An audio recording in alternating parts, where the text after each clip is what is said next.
सभी को नमस्ते। 여러분들 만나서 반갑습니다. आप लोग सभी से मिलकर खुशी हुई। 오늘의 행사가 아주 많은 사람이 참여하고 성대하게 이루어진 것에 대해서 진심으로 축하도 드리고 감사도 드립니다. आज का यह महोत्सव में आप सभी लोगों ने बहुत सद्भाव से प्रेम पूर्वक भाग लिया, इसलिए आप सभी को हम शुक्रिया भी अदा करना चाहते हैं और आप सभी का हम स्वागत भी करते हैं। 오늘 여러분들은 부처님의 법을 따르고 아소가 대왕의 뜻을 따르기 위해서 이렇게 모였습니다. आज हम लोग यहाँ पे इसलिए इकट्ठा हैं कि हम लोग भी बुद्ध के धम्म को जानना चाहते हैं, उनके धम्म के रास्ते पे चलना चाहते हैं और सम्राट अशोक ने जिसे अपनाया उसे हम भी अपनाना चाहते हैं। 아소가 대왕과 부처님의 법은 따로따로 분리해서 생각할 수가 없습니다. हम राजा अशोक ने जिस धम्म को अपनाया और बुद्ध का जो धम्म था उसे हम अलग अलग नहीं देख सकते हैं। 첫째, 부처님의 법이 있었기에 아소카 대왕이 법을 널리 전할 수가 있었습니다. सबसे प्रथम बात तो यह है कि बुद्ध का धम्म इस पृथ्वी पर था, इसलिए उस धम्म को फैलाने और उसका प्रचार प्रसार करने का काम अशोक राजा ने किया। 또 부처님의 법이 있었다 하더라도 아소카 대왕께서 이 법을 전 세계로 널리 전하지 않았다면 오늘 불교가 전 세계로 퍼져나가지 못했을 것입니다. दूसरी बात तो यह है कि बुद्ध की इस भारत की धरती पे धम्म तो था, लेकिन यदि सम्राट अशोक ने उस धम्म को विदेशों में नहीं फैलाता अपने पुत्र और पुत्रियों के द्वारा, अपने और शिष्यों के द्वारा, तो ये पूरे विश्व में बौद्ध धर्म नहीं होता। 그래서 부처님의 법과 아소카 대왕의 전법은 뗄래야 뗄 수가 없습니다. और यही कारण है कि बुद्ध का धम्म और सम्राट अशोक का मार्ग और जिस धर्म को उन्होंने अपनाया उसे हम अलग करना चाहेंगे भी तो अलग नहीं कर पाएंगे। 그래서 오늘 여러분들은 아소카 대왕을 뜻을 기리기 위한 모레야 커뮤니티가 주관하지만은 그러나 종교를 초월해서 그럼에도 불구하고 또한 부처님의 법을 인도에 새롭게 전하기 위해서 이런 행사를 한다고 생각합니다. यह तो सत्य है कि आज इस मौर्य कम्युनिटी के लोगों ने इस कार्यक्रम को रखा, इसे बढ़ाया, इसे मना रहे हैं, लेकिन इस मौर्य कम्युनिटी ने सिर्फ मौर्य कम्युनिटी के लिए ही नहीं बल्कि पूरे समाज के लोगों को यह जनाना चाहते हैं, यह बताना चाहते हैं कि बुद्ध का धम्म क्या था और उस धम्म को हमें कैसे अपनाना चाहिए। 저는 한국에서 온 불교 성녀입니다. हम कोरिया से आए हुए एक बौद्ध भिक्षु हैं। 한국은 여기서 동쪽으로 아주 먼 곳에 있습니다. कोरिया जो है यहाँ से पश्चिम में पड़ता है और यहाँ से दूर है। 옛날에 한국의 성녀들이 인도에 부처님의 발자취를 따라서 오려면 걸어서 1년이나 걸렸다고 합니다. और यदि प्रथम की बात कहें तो उस समय यदि बौद्ध भिक्षु कोरिया से यहाँ आना चाहते थे तो उन्हें 1 वर्ष का समय लगता था यहाँ तक आने में, भारतवर्ष तक आने में। 또 배를 타고 와도 6개월이 걸렸다고 합니다. और यदि वो पानी के रास्ते से आते थे, नाव के रास्ते से आते थे, तब भी उन्हें 6 महीने का समय लगता था। 이렇게 한국과 인도는 먼 곳에 떨어져 있습니다. कहने का मतलब है कि इतना दूर पे हमारा देश कोरिया है भारत से। 그런 한국에 있는 제가 오늘 이 자리에 올 수 있었던 것은 어떤 인연일까 하는 겁니다. तो आज कोरिया से हम आखिर वह कौन सा संबंध है हमारा आप लोगों के साथ जो आज हम यहाँ पे उपस्थित हुए। 내가 부처님의 법을 만나지 않았다면, 불교인이 되지 않았다면 제가 이곳에 올 일이 없었을 것입니다. यदि हम एक बौद्ध भिक्षु नहीं होते और बुद्ध का धर्म नहीं अपनाए होते तो आज इस जगह पर मेरा आना नहीं होता। 또 아쇼카 대왕이 법을 인도 밖으로 전 세계적으로 전파하지 않았다면 제가 한국의 불교가 전래되지도 못했을 것입니다. और दूसरी बात यह भी कि यदि राजा अशोक ने अपने धर्म का प्रचार प्रसार विदेशों तक नहीं करवाया होता तो आज कोरिया देश भी बुद्ध धर्म को नहीं जानता। 그래서 제가 여러분을 오늘 만나게 된 것은 부처님과 아쇼카 대왕의 은혜 속에서 여러분들을 이렇게 만나게 된 것입니다. हम उनके बहुत आभारी हैं बुद्ध के धम्म के प्रति और सम्राट अशोक के प्रति जिनके कारण हमें बुद्ध का धर्म मिला और जिनके कारण आज हम यहाँ पे उपस्थित हुए।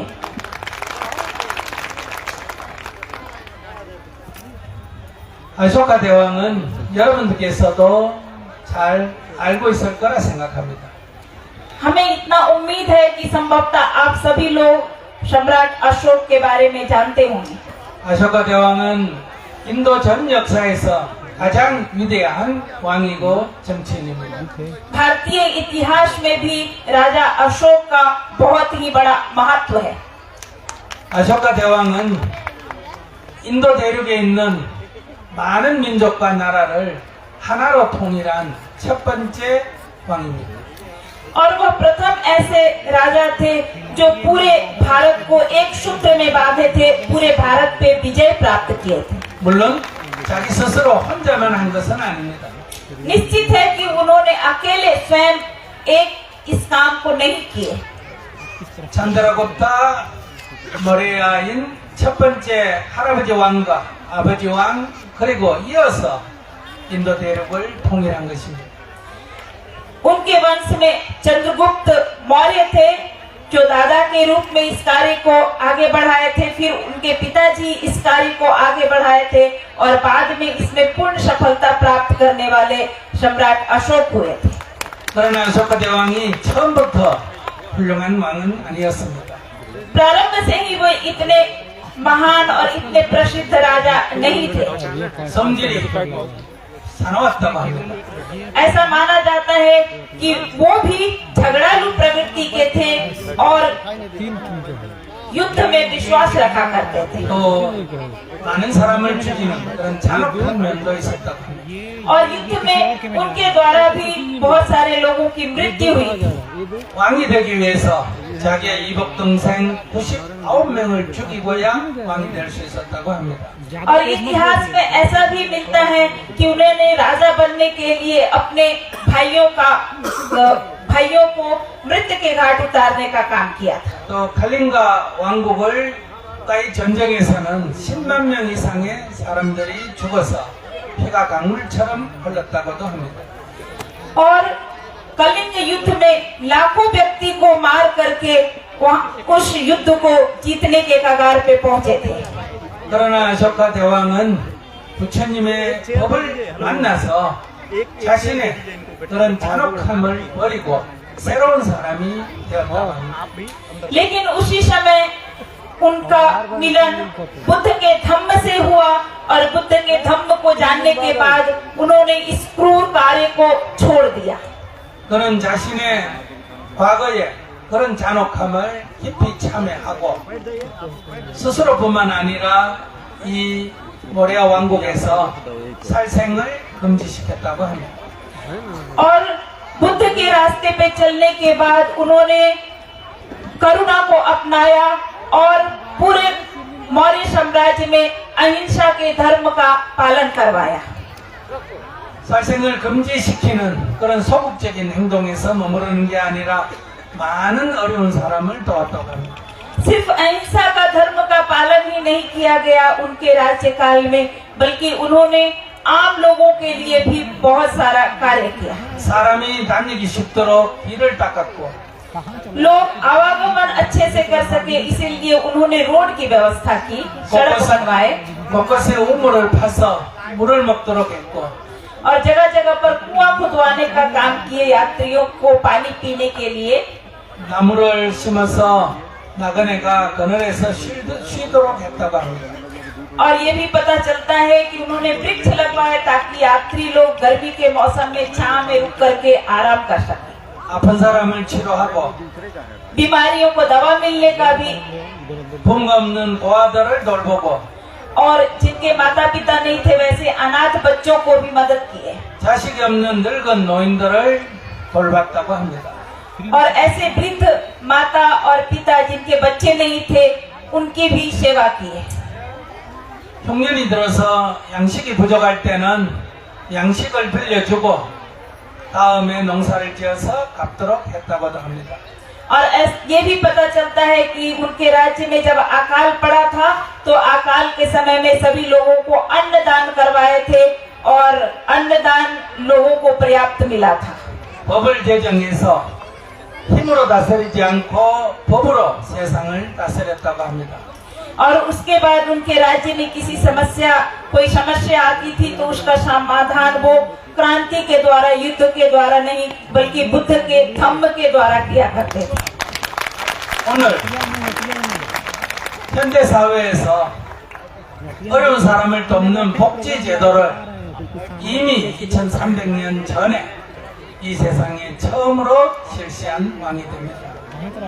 और वेलफेयर की सुविधा जो आज वर्तमान में हमारे समाज में उपस्थित है वो आज से 2300 वर्ष पहले सम्राट अशोक के द्वारा शुरू की गई थी, जो अभी तक हम लोग कर रहे हैं। 그렇기 때문에 서양 사람들이 인도를 지배하면서도 자기들보다도 훨씬 더 앞서서 복지 제도를 실행한 아소카 대왕의 공덕에 대해서 감동을 했다고 합니다. और जब अंग्रेज लोग हमारे यहाँ आए थे तो वो भी सम्राट अशोक के बारे में जानने के बाद बहुत ज्यादा उनसे प्रभावित हुए थे।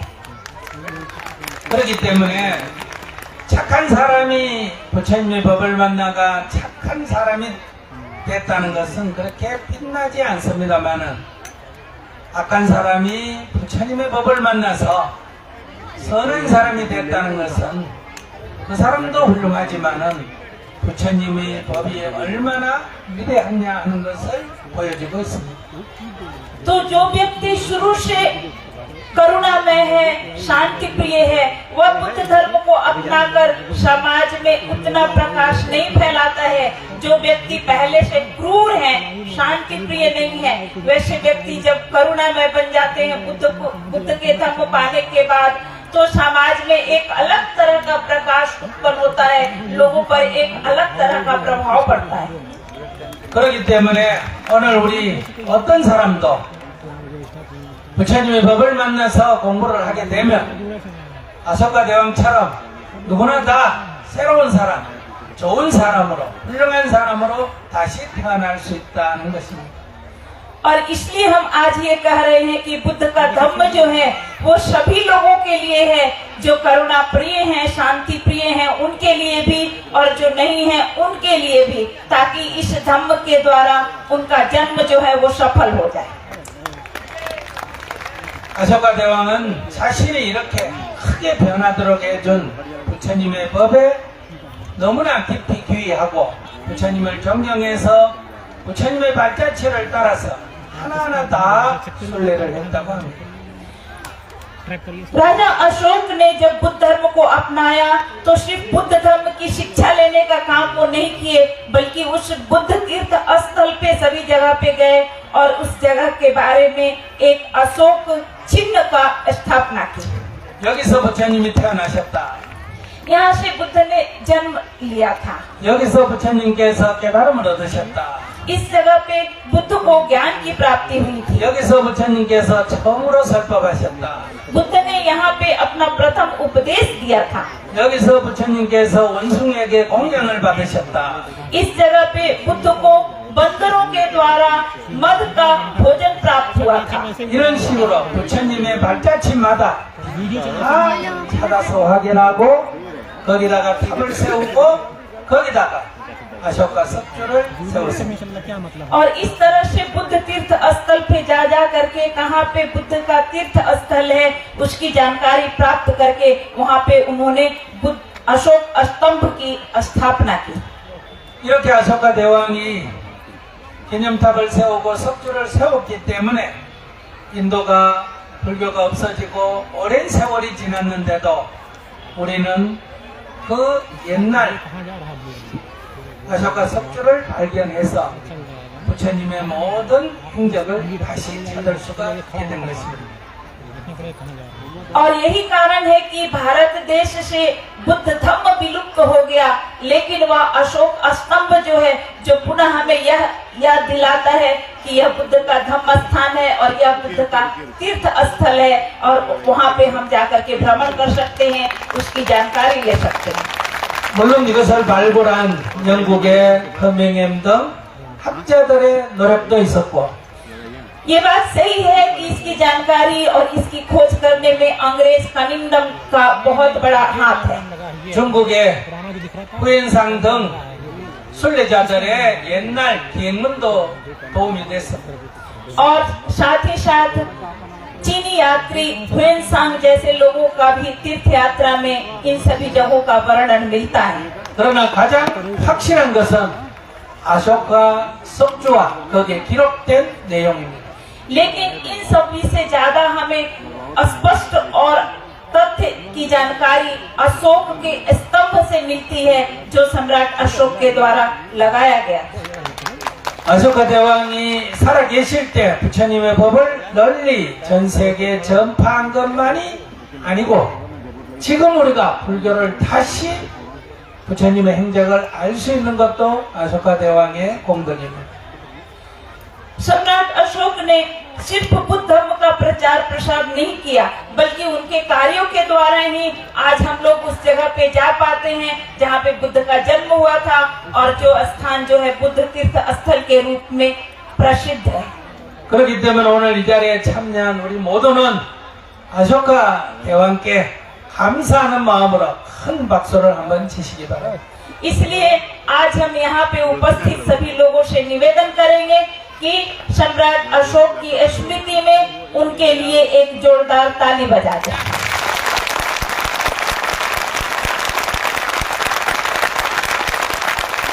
부처님이 멸반하시고 부처님의 시신을 화장해서 사리가 나왔는데 그것을 8몫으로 나누어서 8개의 탑을 쌓았습니다. बुद्ध जब महापरिनिर्वाण को प्राप्त हुए उनके शरीर को जलाया गया और वहां से जो हमें उनका रैलिक मिला वो रैलिक भी कई भागों में बांटा गया था। 가벨라바스의 석가족도 사리일보를 가져서 탑을 쌓았고 उसमें साक्य योग के लोग भी साक्य वंश के लोग भी उसमें से उसका कुछ अंश प्राप्त करके उसका स्तूप बनवाए थे। 대바다의 꼴리족도 사리일보를 가져가서 탑을 쌓았고 और देवदह के कौलिये लोग भी उनसे अपना संबंध रखते थे, इसलिए उन लोगों ने भी उनका रैलिक लेकर के उसका स्तूप बनवाया। 바이살리의 리차비족도 사리탑을 쌓았습니다. और वैशाली के लिच्छवी परिवार से राज परिवार से आने वाले लोग भी रैलिक स्तूप बनवाए। 마가다국의 아자타 사토도 사리탑을 세웠습니다. और मगध राजा उस समय आजाद शत्रु भी स्तूप बनवाए। 이렇게 8개의 탑을 세웠습니다. और इस तरह से उनके रैलिक को 8 भागों में बांट करके 8 रैलिक स्तूप बनाए गए। 아쇼카 대왕은 그 중에 7개의 탑을 헐어서 거기서 사리일보를 꺼내서 부처님의 발자취마다 탑을 쌓으면서 다 사리를 넣었습니다. और सम्राट अशोक जो थे उसमें से 7 स्तूपों को ढा करके वहां से उनका रैलिक निकाल करके उसे बुद्ध के तीर्थ स्थलों पे सभी तीर्थ स्थलों पे फिर से उसे बांट कर उसका रैलिक रखकर वहां पे स्तूप का निर्माण करवाए। 부처님의 사리가 북인도 지역, 부처님의 활동 지역에만 있던 것이 전 인도로 사리탑을 세우고 석주를 세움으로 해서 불교가 전 인도로 전파되는 계기가 됐습니다. और जो स्तूप उस समय सिर्फ उत्तरी भारत में था, वह स्तूप सम्राट अशोक ने पूरे भारतवर्ष में उनके रैली का स्तूप बनवाने का काम किया। 그리고 아쇼카 대왕은 전법사를 각국 세계 곳곳에 파견했습니다.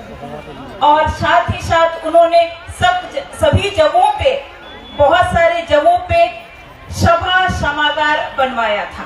동쪽으로는 버마까지 미얀마까지 파견을 했고 और पूर्व की ओर में, पश्चिम की ओर में वो म्यांमार तक गए थे। 남쪽으로는 스리랑카까지 파견을 했고 और दक्षिण में वो श्रीलंका तक गए थे। 저 서쪽으로는 로마까지 유럽까지 파견을 했습니다. और पूर्व में वो रोमन साम्राज्य तक गए थे। 이렇게 함으로 해서 불교가 전 세계로 전파되게 된 것입니다. और इस तरह से बुद्ध का धम्म जो था पूरे विश्व में फैला था। 뭐 그런 결과로 저는 멀리 한국에 있으면서도 이러한 전법사들의 노력으로 불교를 만나게 됐습니다. और वैसे लोगों के द्वारा बुद्ध का धम्म का प्रचार प्रसार होने के कारण ही बहुत दूर देश कोरिया में रहने के बाद भी हमें बुद्ध धर्म की जानकारी मिली और हमने बुद्ध धर्म को अपनाया। 그러나 불행하게도 지금 인도에는 불교가 아주 적어졌습니다. 쇠락했습니다. लेकिन थोड़ा दुख इस बात पे होता है कि वर्तमान समय में भारत में बुद्ध धम्म जो है कम देखने को मिलता है। 사키족이 자기 조상이 부처님인도 모르고 머레아족이 자기 조상이 아쇼카인지도 모르는 정도로 그만큼 쇠락했습니다. और इसकी स्थिति इतनी खराब हो गई कि शाक्य वंश के लोग ये नहीं जानते हैं कि हम बुद्ध के परिवार शाक्य वंश से आते हैं, और मौर्य लोग ये नहीं जानते हैं कि हम सम्राट अशोक के मौर्य वंश से हमारा संबंध है। 그러나 지금은 학교 교육을 다 받게 되면서 이제는 부처님도 알게 되고 아쇼카 대왕도 알게 되고 모레아는 우리 조상이 아쇼카구나, 샤키는 우리 조상이 부처님이구나 하는 것도 하나씩 알게 됐습니다. लेकिन वर्तमान में स्कूली शिक्षा के द्वारा, किताबी शिक्षा के द्वारा आज के विद्यार्थियों में यह जानकारी किताबों के द्वारा मिल रही है कि यदि हम मौर्य वंश से हैं तो हमारे पूर्वज सम्राट अशोक हैं, यदि आज हम शाक्य वंश से तो हैं तो हमारे पूर्वज बुद्ध से हैं। 옛날부터 전해 내려오는 말에 이런 전해 내려오는 얘기가 있습니다. बहुत पुरानी कहावत है जिसमें इस तरह की बात कही गई है। 불교가 인도에서 출발해서 전 세계로 퍼져나갔다가 बुद्ध धम्म जो है वो भारत की धरती से शुरू होगी और पूरे विश्व में फैलेगा। 500년씩 5번을 지난 후에 और 500 वर्ष 5 बार बीतने के बाद 다시 인도에 돌아와서 인도의 불교가 부흥한다. 500 वर्ष 5 बार बीतने के बाद फिर से यह बुद्ध का धम्म भारत की धरती पे आएगा। 지금 부처님이 열반하시고 2500년이 조금 지났습니다. आज सचमुच में बुद्ध की महापरिनिर्वाण का 2500 वर्ष से थोड़ा अधिक हो गया है। 이제 인도의 불교가 부흥할 타기 시작했습니다. और बुद्ध धर्म का पुनः भारत की धरती पे उत्पन्न होने का समय आ गया है। 이 불교를 새롭게 불러일으켰는데 아쇼카 왕의 뜻을 기리는 모레아와 부처님의 종적인 사키야, 헐리 이런 사람들이 좀 더 앞장섰으면 좋겠습니다. और आज 2500 वर्षों के बाद जो शाक्य वंश के लोग हैं, जो बुद्ध से अपना संबंध बताते हैं, और जो मौर्य वंश के लोग हैं जो सम्राट अशोक से अपना संबंध बताते हैं, इन लोगों को थोड़ा और उस पंक्ति में धम्म के प्रचार प्रसार की पंक्ति में आगे आकर के खड़ा होना पड़ेगा। 여러분들이 오늘 아쇼카 석주 아래에서 이런 행사를 하는 것도 그런 마음을 내는 내자 목적으로인 것을 알고 있습니다.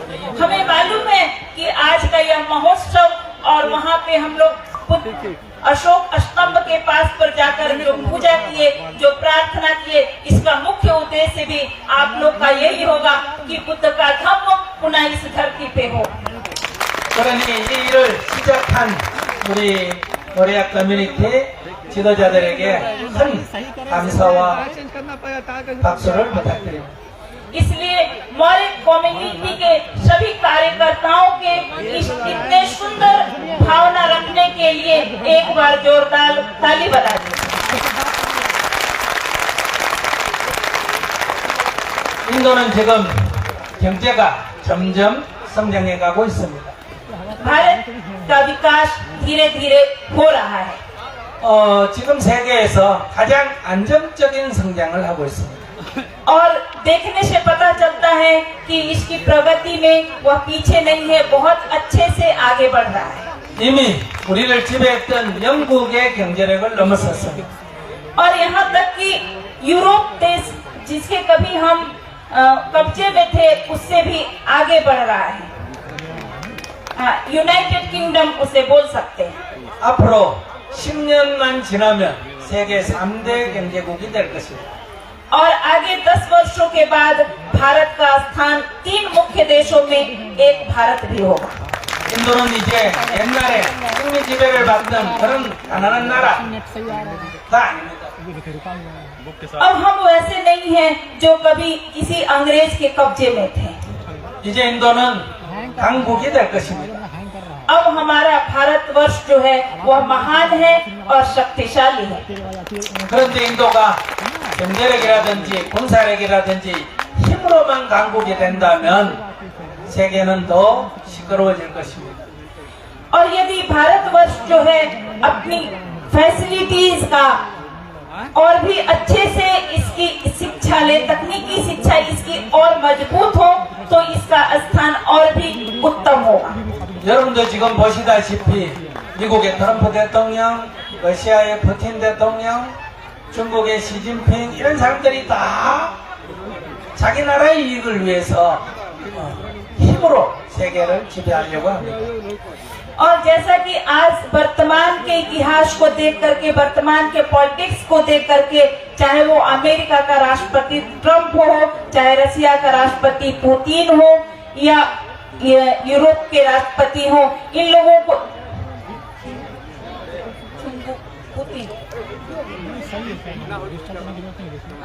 और चाइना के राष्ट्रपति शी जिनपिंग हो, इन लोगों को देखने पे ये कह सकते हैं कि इन लोग अपने देश को शक्तिशाली बनाने के लिए और खुद को एक एकल साम्राज्य स्थापित करने के लिए 만약에 이렇게 계속해 간다면 세계는 다시 전쟁으로 치달을지도 모릅니다. और यदि इनकी नीति को हम अपनाते हैं तो पूरे विश्व को पुनः से एक बार युद्ध के झोंक में झोंक देंगे। 이런 시대에 인도는 아쇼카 대왕의 그 한마로서 평화적으로 세계를 통치하고 세계 평화를 지키는 그런 나라가 되었으면 좋겠습니다. और इस तरह की वातावरण में भारत को जरूरी है कि धम्म के रास्ते पे चलकर सम्राट अशोक की तरह शांति और अहिंसा के धर्म को अपनाकर विश्व में अपना प्रथम स्थान स्थापित करें। 그렇기 때문에 인도는 경제력을 성장하는 것도 좋지만은 아쇼카 대왕의 그러한 평화 정신, 복지 정신을 어떻게 살리느냐 이걸 우리가 전부 따라 배워야 합니다. भारत का विकास तो जरूरी है, लेकिन भारत के विकास के साथ साथ भारत में शांति हो और भारत में लोग सद्भाविक बने, सद्भावना हो, लोगों को आपस में मैत्री संबंध रहे। 이 경제가 성장하면 물론 먹고 입고 생활하고 편리한 점이 있지만은 지구 전체로 생각하면 많은 우려도 됩니다. यदि हम सिर्फ अपने खाने पीने और रहने के लिए सोचते हैं तो उसमें कोई दिक्कत नहीं है, लेकिन अगर पूरे संसार के बारे में हम सोचते हैं तो सिर्फ हमें अपने रहने और खाने के बारे में सोचना पर्याप्त नहीं है। 여러분들 뉴스 보시죠? आप लोग समाचार जरूर देखते और सुनते होंगे। 미국의 로스앤젤레스에서 산불이 나서 엄청난 피해를 가져왔습니다. अमेरिका में लॉस एंजल्स में आग लगी, जंगलों में आग लगी और उससे बहुत बड़ा उसको क्षति हुआ। 이것처럼 세계는 기후 변화로 인해서 큰 위기에 봉착했습니다. और इस तरह से वातावरण में जो बदलाव आ रहा है, पर्यावरण की जो समस्या बढ़ रही है, उससे बहुत सारी घटनाएं घटित हो रही है। 이런 기후 위기는 우리가 많이 생산해서 많이 소비하는 게 잘 산다 하는 소비주의 때문에 일어난 것입니다. और इस तरह की घटनाएं जो हैं वो इसलिए घट रही हैं कि हम लोग ये जानते हैं कि जितना भी उत्पाद हो और जितना हम उसका उपयोग करें, उत्पादन और उपयोग में वृद्धि हो तो हम अच्छे से रह सकते हैं। इस तरह की मानसिकता के कारण ये पैदा हो रही है। 그렇기 때문에 여러분들이 앞으로 경제가 좋아질수록 지구 환경을 살리는 그런 노력이 필요합니다. लेकिन यदि सचमुच में हम अपने पर्यावरण को बचाना चाहते हैं, अपने वातावरण को सुरक्षित रखना चाहते हैं, तो ईश्वर हमको ध्यान देना होगा। 그러니까 너무 에너지를 지나치게 많이 써서는 안 됩니다. इसलिए एनर्जी का बचाव कीजिए, उसे बहुत ज्यादा खपत मत कीजिए। 그리고 쓰레기를 함부로 버려도 안 됩니다. और कूड़ा कचरा ज्यादा नहीं बनाइए। 여러분들은 인도에 쓰레기 함부로 버려서 지저분한 거 아시죠? आप लोग को मालूम है ना कि भारत में कचरा फेंकने की व्यवस्था नहीं है और बहुत ज्यादा गंदगी दिखाई पड़ता है। 알아요? मालूम है? 그러니까 앞으로 쓰레기를 반드시 아무데나 이렇게 버리지 말고 자기가 가져가서 분리수거해서 처리해야 됩니다. इसलिए हम लोगों को सबसे पहले ये अपनाना है कि यदि हम कुछ भी चीज उपयोग करते हैं तो उसके पॉलीथीन को वहीं पे नहीं फेंके, उसे हम जाकर के व्यवस्थित जगह पे और उसका ये विभाजन करके, प्लास्टिक है तो प्लास्टिक में, कागज है तो कागज में, इस तरह से उसको फेंकने की व्यवस्था करें। 돈만 많다고 훌륭한 것이 아니라 질서를 지키고 지구 환경을 아끼는 행위를 해야 세계 시민이 될 수 있습니다. सिर्फ धन अधिक हो जाने से, पैसे वाले हो जाने से हम एक सफल नागरिक नहीं बन जाएंगे। सफल नागरिक हम तब बनेंगे जब हम अपने पर्यावरण को भी सुरक्षित रखेंगे, अपने समाज में सफाई रखेंगे, तभी हम एक उत्तम नागरिक बन पाएंगे। 근데 이 환경 문제만큼이나 또 큰 문제가 있습니다. लेकिन इस पर्यावरण की समस्या से भी बड़ी समस्या एक और है हमारे देश 사람이 में। 이렇게 좀 밥 먹고 살만하면 목에 힘이 들어가서 잘난 척합니다. जिस व्यक्ति के पास रहने और खाने के लिए पर्याप्त धन हो जाता है तो उसका सीना थोड़ा ऊंचा हो जाता है, उसमें थोड़ी घमंड की भावना आ जाती है। 그래서 이 인간성이 자꾸 나빠집니다. और ऐसे घमंड की भावना आने पर सद्भाव की सद्भावना की कमी हो जाती है उसमें। 이웃 간에 싸우는 거는 말할 것도 없고 형제 간에도 싸우고 부부 간에도 싸우고 이혼하고 이런 일이 점점 늘어납니다. और ऐसे लोग सिर्फ अपने बगल वाले लोगों की अपेक्षा या उपेक्षा ही नहीं करते हैं, बल्कि अपने परिवार में अपने भाइयों की भी उपेक्षा करने लगते हैं, अपने भाइयों से भी उनका संबंध खराब हो जाता है। 여러분들도 벌써 부모의 유산을 가지고 형제 간에 재판하는 사람 많죠? संभवतः आप लोगों में भी बहुत सारे लोग ऐसे होंगे जो अपने पिता की पैतृक संपत्ति के लिए आपस में भाई भाई में झगड़ा कर रहे हैं। 이렇게 인간성이 점점 나빠지고 괴로움은 커집니다. और इस तरह से हमारा मानवीयता की कमी होने पे हमारे आपसी संबंध जो है वो खराब हो जाते हैं। 그러면 우리의 이런 마음의 괴로움을 어떻게 치료할 것인가 하는 겁니다. और यहाँ पे हम कहीं न कहीं से दुखी होने लगते हैं, तो इस तरह के दुखों का निवारण कैसे हो? 부부 간에 갈등이 있고 형제 간에 갈등이 있고 이웃 간에 갈등이 있는데 신을 믿고 빈다고 해서 이것은 해결이 되지 않습니다. भाई भाई में झगड़ा हो, परिवार परिवार में झगड़ा हो, पड़ोसियों के साथ झगड़ा हो, तो कैसे हम कह सकते हैं कि यदि हम भगवान में विश्वास रखते हैं और भगवान को मानते हैं तो हमारा यह संबंध जो है मधुर हो जाएगा। 이것은 우리 마음속에 있는 욕심을 버려야만이 해결이 될 수 있습니다. ये भगवान को मानने से इन संबंधों में सुधार नहीं हो सकता है। हमारे भीतर जो इच्छा है, हमारे भीतर जो पाने की मनोकामना है, उस इच्छा को हमें फेंकना होगा, उस उत्कट इच्छा को खत्म करना होगा। 그리고 자기 성질대로, 자기 식대로만 하려는 고집을 버려야 합니다. और हम अपने अनुसार करने के लिए एक जिद पे जो अड़े होते हैं, वो अपना स्वभाव भी हमारा खत्म करना होगा। 이런 것을 가르친 게 누구냐? 부처님입니다. और ये सब की शिक्षा किसने दी? तो वो है बुद्ध। 우리의 괴로움은 탐진치 삼독에서부터 생겨난다. हमारा जो दुख है वो हम में से ही उत्पन्न होता है। हम अपने पाने की इच्छा को और ईर्ष्या को और द्वेष हमारे भीतर है, इसलिए हम दुखी हैं। 이런 탐진치 삼독을 우리가 버릴 때 우리의 마음에 평화를 얻을 수 있고 사람과의 관계에 평화를 가져올 수가 있습니다. जब तक हम प्रतिशोध और अपनी उत्कट इच्छा और शत्रुता की भावना को नहीं छोड़ेंगे, तब तक हमारा संबंध आपस में सुंदर नहीं होगा। 여러분들이 유럽이나 미국에 가보셨습니까? क्या आप लोग यूरोप और अमेरिका जाकर के देखे हैं? 가보면 교회 가면 사람이 없습니다. यदि वहाँ जाएंगे और चर्च में जाकर के देखेंगे तो लोग एक भी दिखाई नहीं देते। 노인들만 얼마 나옵니다. सिर्फ वृद्ध व्यक्ति 2-4 दिखेंगे वहाँ पे। 한국 같은 사회에도 종교를 믿는 사람이 점점 적어집니다. कोरिया जैसे देशों में भी धीरे धीरे धर्म के मानने वाले लोगों में कमी आ रही है। 왜 그러냐면 종교를 믿는다고 해서 우리의 마음의 평화가 오지 않기 때문입니다. क्यों ऐसा है? ऐसा इसलिए है कि धर्म में विश्वास रखने के कारण हमारे आपसी संबंध जो है या हम जो है वो हम दुख से रहित नहीं होते हैं। 그래서 지금 가장 빠른 속도로 퍼져나가는 것이 바로 부다담마입니다. और यही कारण है कि इस वर्तमान समय में बुद्ध का धम्म बहुत तेजी से फैल रहा है। 부처님의 법을 공부함으로 해서 마음의 평화를 가져올 수가 있습니다. बुद्ध के धम्म की शिक्षा के द्वारा लोग जो है शांति में महसूस कर रहे हैं 또 명상하는 사람이 점점 늘어납니다. और साधना करने वाले लोगों में धीरे धीरे ज्यादा बढ़ोतरी हो रही है।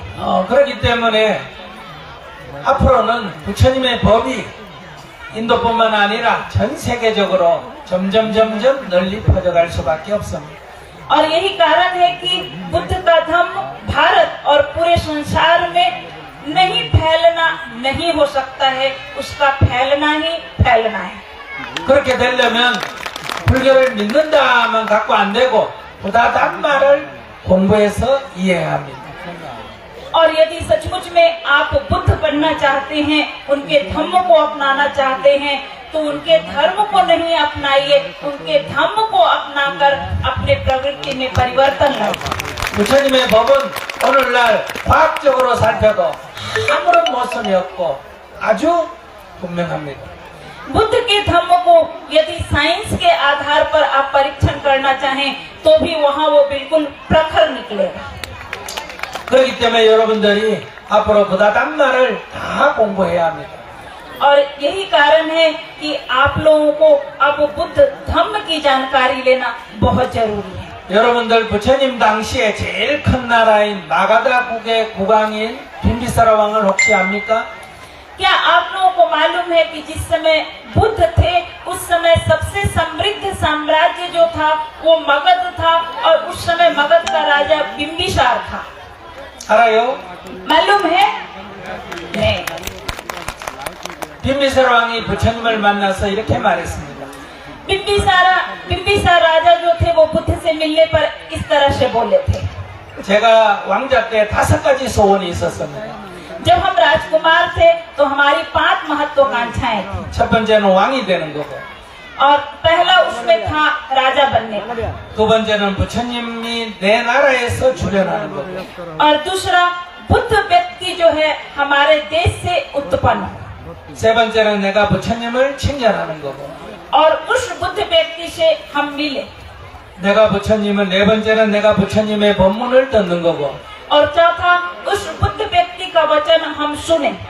다섯 번째, 내가 그 법을 듣고 이해하는 거다. और उस वचन को हम सुनने के बाद उसे समझ सके और उसका अनुसरण कर सके। 오늘 부처님의 법문을 듣고 내가 그걸 이해했기 때문에 다섯 가지 소원이 다 이루어졌습니다. आज हम बुद्ध से मिले और बुद्ध का धम्म संदेश सुने और उसे समझे तो आज मेरा वो पांच जो हमारी कामना थी वो पूर्ण हुई। 여기서 가장 중요한 것은 부처님의 법을 듣고 이해하는 거다. और इन पांचों कामनाओं में सबसे महत्वपूर्ण था बुद्ध के धम्म को जानना और उसे समझना। 그리고 두 번째는 그 법을 듣고 이해한다 해서 내가 다 실천할 수는 없습니다. लेकिन बुद्ध का धम्म सुनने के बाद या जानने के बाद उस सभी को अपनाना आसान नहीं है। 내가 그것을 경험하려면 여러 번 연습을 해야 합니다. यदि उस बुद्ध के धम्म को हम पूरा अपनाना चाहते हैं तो हमको कई एक बार उसके लिए अभ्यास करना पड़ेगा। 그래서 부처님께서는 마지막 돌아가실 때 열반하실 때 세상은 덧없다 부지런히 정진해라 낙선물이 바위를 뚫듯이. और यही कारण है कि बुद्ध जब शरीर छोड़ रहे थे तो उन्होंने अपनी अंतिम वचन में ये कहा था, संसार बहुत दुखी है, तुम अपना अभ्यास हमेशा जारी रखो। ठीक उसी तरह से जैसे एक एक बूंद गिरते हुए एक पत्थर में दाग बना देता है। 이렇게 우리가 꾸준히 정진을 해야 합니다. और उसी तरह से हम लोगों को अभ्यास भी प्रैक्टिस भी बुद्ध धम्म का अनुसरण करने के लिए हमेशा करना हो। 그래서 첫째는 부처님의 담마를 내가 이해하고 उसमें सबसे पहले है बुद्ध ने किस धम्म को कहा, उनका धम्म क्या था इसे समझना 그것을 내가 체험하고 और उसे उसका अनुकरण करना 그것을 다른 사람에게 전파해야 합니다. और खुद अनुकरण करने के बाद उसे दूसरे लोगों को बताना। 이렇게 여러분들은 이 법을 널리 전파해야 합니다. और इस तरह से बुद्ध के धम्म को आप लोगों को दूर दूर तक फैलाना होगा। 제가 왜 이곳까지 왔겠습니까? हम क्यों इस जगह पे आए? 바로 이 부처님의 법을 널리 전하기 위해서입니다. हम भी ये चाहते हैं कि बुद्ध का धम्म जो है वो फैले। 제가 처음에 인도를 왔을 때입니다. हम जब सबसे पहली बार भारत में आए थे उस समय की बात है। 보드가의 마보디 수트파를 참배했습니다.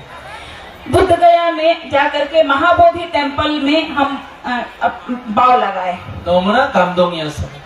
हमें बहुत ही अजूबा अनुभव हुआ।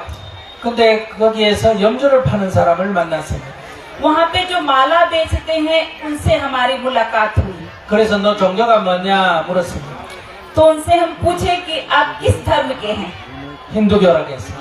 वो बोले कि हम हिंदू धर्म से हैं। 야, 이 부처님의 깨달음을 얻는 이곳에서 왜 불교를 안 믿냐 했습니다.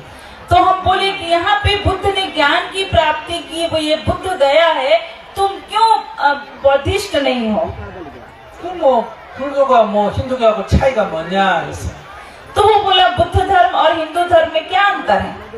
그래서 내가 부처님의 가르침은 지혜와 자비다고 말했습니다. तो हम उन्हें बताए कि बुद्ध की शिक्षा जो है वो करुणा है और शांति है। 그래서 제가 그러니까 그 사람이 자비가 구체적으로 뭐냐고 말했습니다. तो वो पूछा कि करुणा का अर्थ क्या है? 그래서 제가 어려운 사람을 돕고 이렇게 함께 하는 거라고 했습니다. तो हम बोले करुणा का अर्थ यह है कि अपने से लाचार व्यक्ति को जब देखें तो उनकी सेवा करें, उनकी मदद करें। 근데 자기는 여기 있으면서 많은 나라에서 불교도들이 이 보드가야를 오지만은 자기는 그런 사람 못 봤다는 거예요. तो वो बोला कि बहुत सारे बौद्धिस्ट विभिन्न देशों से यहाँ पे आते हैं, लेकिन हम तो ऐसे लोग नहीं देखे हैं कि करुणा नहीं है वो। 그들은 와서 탑에 절하고 자기 식대로 절하고 가지 인도의 가난한 아이들을 돌보거나 어려운 사람을 돕거나 이런 사람 아무도 못 봤다는 거예요. वो बोले कि हम कोई ऐसे बौद्धिस्ट को नहीं देखे हैं कि आकर के भारत में गरीबों का मदद कर रहे हैं या गरीबों के उत्थान के लिए कुछ कर रहे हैं। सभी लोग आते हैं अपने धर्म के अनुसार, अपनी भाषा के अनुसार यहाँ पे प्रार्थना करते हैं और चले जाते हैं। 그들도 그들의 종교를 믿듯이 나도 내 종교를 믿고 그들이 필요해서 여기 오듯이 나도 필요해서 그 사람 나하고 장사만 하면 되지 내가 뭐 때문에 불교를 믿느냐고 했어. जिस तरह से उन लोग अपने धर्म को मानते हुए यहाँ पे आकर के सर झुकाते हैं, अपनी प्रार्थना करते हैं, उसी तरह से हम भी अपने धर्म को मानते हुए अपना बिजनेस का काम इस जगह पे कर रहे हैं। 제가 들었을 때 일리가 있는 말이었어요. जब हम उसकी बात को सुने तो हमें लगा कि इनकी बात में कुछ अहम है, भावना है। 그래서 제가 너희들 불교 믿어라라고 말하기보다는 이 사람들이 불교를 이해하도록 경험하도록 해야 되겠다고 생각했어요. और हमें लगा कि उसकी बात में कुछ सच्चाई है, तो लगा कि हमें कुछ ऐसा करना चाहिए जिससे लोगों को ये लगे कि बुद्ध धम्म जो है वो यह है। 그래서 저는 이곳에 와서 한국절을 짓는 대신에 달리트 계층 마을에 가서 학교를 지었어요. इसलिए हम भारत में आकर के बुद्ध गया में कोरियन टेम्पल नहीं बनाए, वैसे दलितों के गांव में गए जहाँ पे कोई स्कूल नहीं था और वहाँ पे स्कूल बनाने का काम, 또 병원을 지었어요. और वहाँ पे अस्पताल नहीं था, अस्पताल बनवाने का 또 काम, 마을의 어려운 사람들을 도왔어요. और गांव में जो बहुत अति गरीब लोग थे उनका मदद की। 지금 30년이 지났습니다. अभी हमें वो काम करते हुए 30 वर्ष हो गया। 15개의 마을에 유치원 아이들이 1000명이 넘습니다. हम वहाँ के आसपास के 15 गांवों में काम कर रहे हैं। 15 गांवों में प्री स्कूल है जहाँ के बच्चों की संख्या 1000 है, 그 다음에 초등학교 학생이 500명이 넘습니다. और प्राइमरी स्कूल में बच्चों की संख्या 500 से अधिक है। 중학생이 200명이 넘습니다. मिडिल क्लास में बच्चों की संख्या 200 के लगभग है। 모든 옷, 책, 음식까지도 다 무료로 하고 있습니다. और पूरी शिक्षा उन लोगों को मुफ्त में देते हैं, यहाँ तक कि स्कूल ड्रेस, स्कूल बैग, किताब, कॉपी सब कुछ। 나는 그들에게 불교를 믿으라고 말하지 않았습니다. हम उन लोगों को कभी नहीं बोले कि तुम बुद्ध धम्म को जानो। 그들의 종교는 그들이 선택하는 거예요. उन लोग का धर्म क्या है, उन लोग का धर्म क्या है, ये उन लोगों पे छोड़ दिए। 근데 30년이 지났습니다. और इस तरह से हमें कार्य करते हुए 30 वर्ष बीत गया। 이제 사람들이 묻습니다. अब लोग आकर के हमसे पूछते हैं, 부처님이 여기 6년 고행했다는데 우리에게도 설명 좀 해주세요. अब उन लोग कहते हैं कि हमें सुनने को मिलता है कि बुद्ध यहाँ पर 6 वर्ष तक तपस्या की है, उनकी कहानी हमें थोड़ा बताइए। 우리 학교에도 불교 좀 가르쳐 주세요.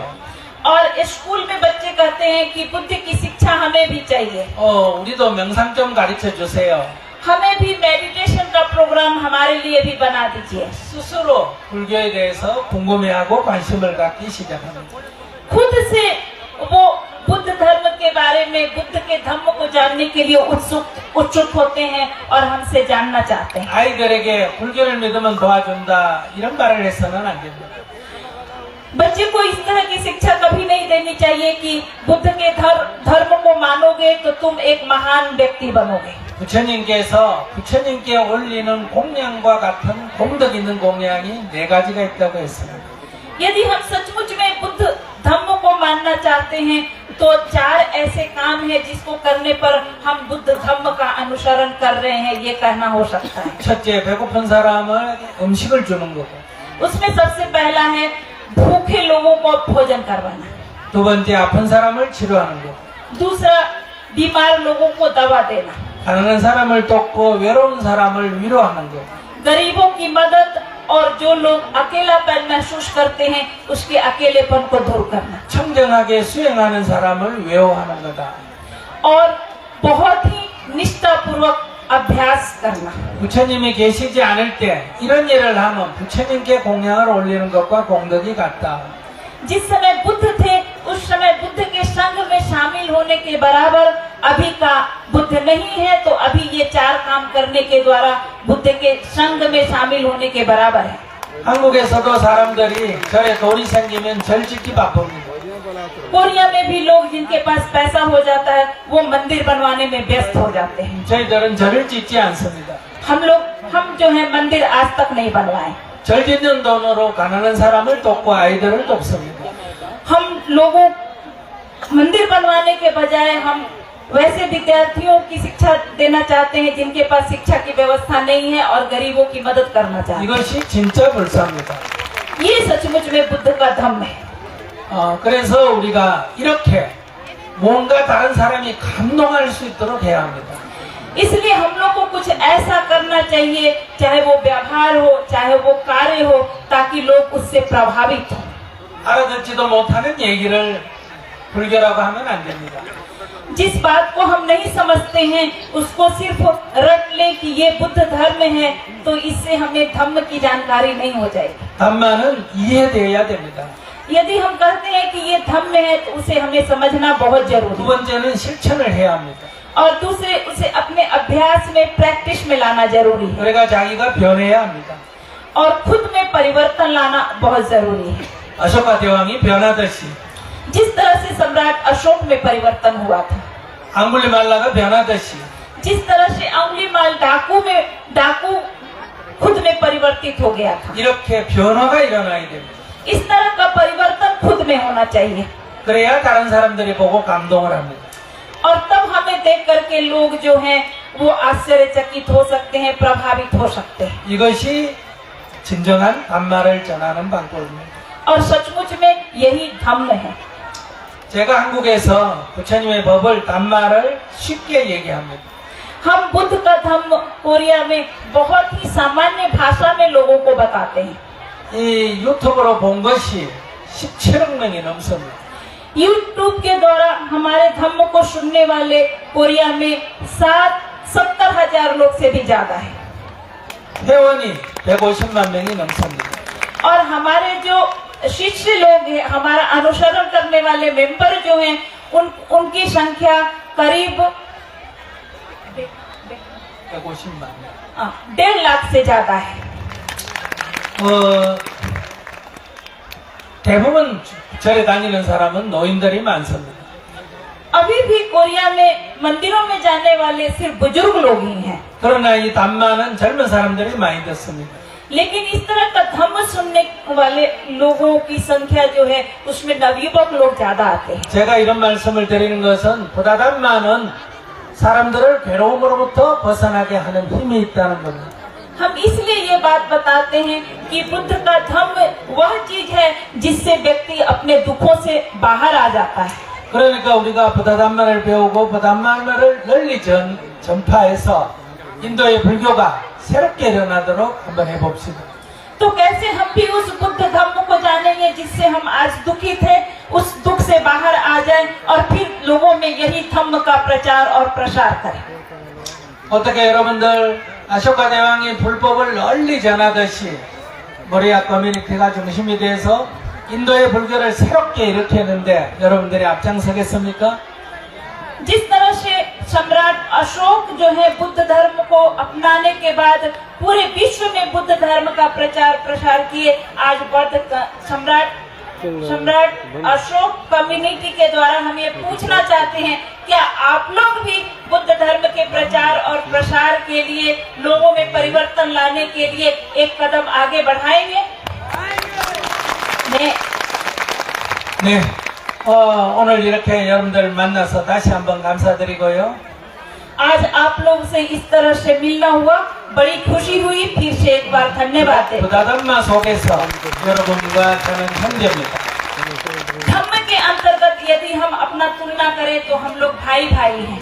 우리는 한국과 인도라고 하는 서로 멀리 떨어져 있는 나라의 사람이지만은 हम लोग कोरिया और भारत के निवासी, हम कोरियन हैं और आप भारतीय हैं, दूर देश के रहने वाले लोग हैं, 그러나 우리는 부다담마로서 하나의 형제들입니다. लेकिन बुद्ध के धम्म के अनुसार यदि हम तुलना करते हैं तो हम लोग भाई भाई हैं। 우리가 같이 손을 잡고 이 부다담마를 전 세계로 전파하는데 같이 힘을 합합시다. हम लोग एक दूसरे का हाथ में हाथ डालकर इस बुद्ध धर्म का प्रचार और प्रसार दूर दूर तक करें। धन्यवाद। बहुत बहुत धन्यवाद।